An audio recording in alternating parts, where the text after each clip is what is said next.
আসসালামু আলাইকুম। আশা করি সবাই ভালো আছেন এবং পূর্বের ক্লাসগুলি খুব ভালোভাবে প্র্যাকটিস করেছেন। তো আজকে আমরা একটা গুরুত্বপূর্ণ বিষয় নিয়ে আলোচনা করব। এটা হচ্ছে পাইথনের আইডেন্টিফায়ার। তো আইডেন্টিফায়ার জিনিসটা কি? এটা আসলে জাস্ট বোঝার একটা জিনিস। যদি আপনি মনোযোগ দিয়ে আমার কথাগুলো শুনেন তাহলে অবশ্যই বুঝে যাবেন।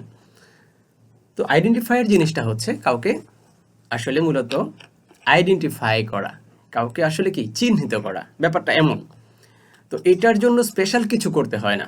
যেমন আমরা অলরেডি ভেরিয়েবল লেখা শিখে ফেলেছি। যেমন আমি যদি এখানে বলি এইজ দিয়ে যদি আমি এখানে বলি 29, সো এটাকে আমি যদি প্রিন্ট করি তাহলে দেখুন এইজ কিন্তু প্রিন্ট হচ্ছে না, প্রিন্ট হচ্ছে কি 29।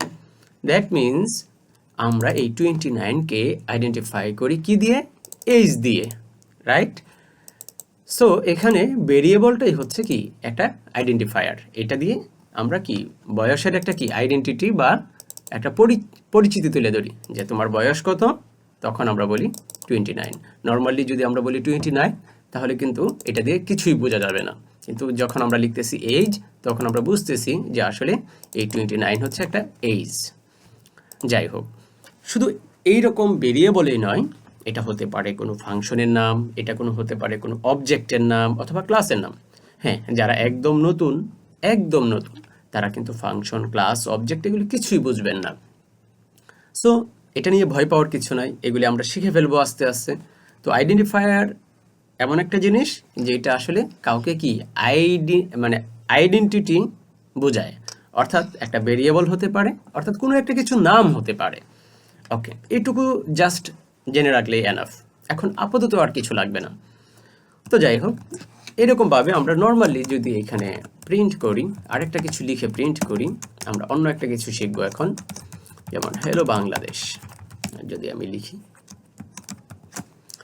তো হ্যালো বাংলাদেশ লেখার পর আমি এটাকে যদি প্রিন্ট করি তাহলে এটাও প্রিন্ট হলো। এখন এই যে এখানে আমি অলরেডি 3টা লাইন লিখলাম, তাই না? তো এইখানে এগুলোকে বলে এক একটা স্টেটমেন্ট। এগুলোকে কি বলে? স্টেটমেন্ট। তো তাহলে কয়টা স্টেটমেন্ট এখানে আছে? 3টা স্টেটমেন্ট আছে। তো এটা একটা স্টেটমেন্ট, এটা একটা স্টেটমেন্ট এবং কি এটা একটা স্টেটমেন্ট। সো এই প্রত্যেকটাই হচ্ছে সিঙ্গেল লাইন স্টেটমেন্ট। এখন আমরা শিখব কিভাবে আমরা মাল্টি লাইন স্টেটমেন্ট শিখতে পারি। যেমন এখানে আমরা ধরি সাবটোটাল লিখলাম, একটা সাবটোটাল। তো আমরা এখানে বললাম 2 3 4। এবার আমরা এখানে একটা প্লাস দিয়ে আমরা ব্যাকস্ল্যাশ দেব। অর্থাৎ আমরা চাচ্ছি যে এখানে আরো অনেক সংখ্যা আছে কিন্তু মানে বাজে লাগবে, এই জন্য আমরা নিচের লাইনে লিখবো, সাজিয়ে লিখবো। তো আমরা এখানে বলবো, আর নিচের লাইনে আসার জন্যই মূলত কি ব্যাকস্ল্যাশ দেওয়া।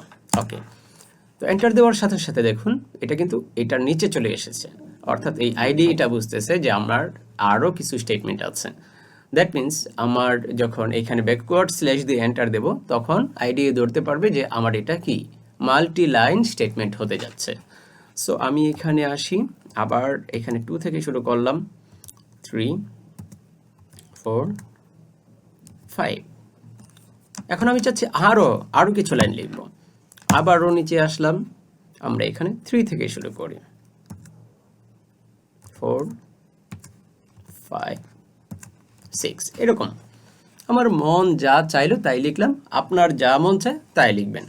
হ্যাঁ, অবশ্যই মাঝে মধ্যে একটু মানে প্রবলেমে পড়বেন, তো অনেকক্ষণ ঘাটাঘাটি করে দেখবেন যে ছোট্ট একটা মিস্টেক।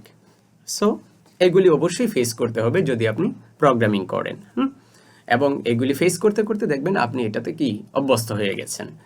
তো যাই হোক, তো আমরা নর্মালি যদি প্রিন্ট করি সাবটোটাল, সো এইখানে দেখুন প্রত্যেকটার যোগফল বেরিয়ে গেছে। আপনাকে লক্ষ্য রাখতে হবে পাইথনে আপনি ইচ্ছা করলেই এভাবে একটা স্পেস বেশি দিতে পারবেন না।